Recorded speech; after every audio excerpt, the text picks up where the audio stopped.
Hi everyone, in this video, we'll set up automatic history cleanup or an alternative approach. What happens when a record is deleted? There are two main scenarios, and we'll go through how to automate both of them.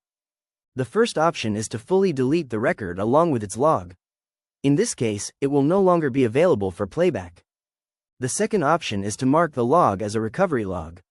In that case, it becomes available through a special mass recovery UI, which we'll cover in upcoming videos. Let's move on to creating the flow using the generic flow template. In the search field, type history and select history cleanup example flow. The main thing you need to define is your object. After that, everything is ready to delete logs. If you need to deactivate logs, go to the invocable action settings and set the deactivate variable to true.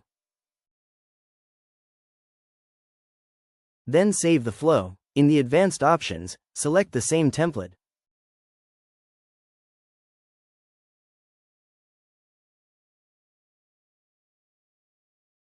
That's it. Thanks for watching, and see you in the next video.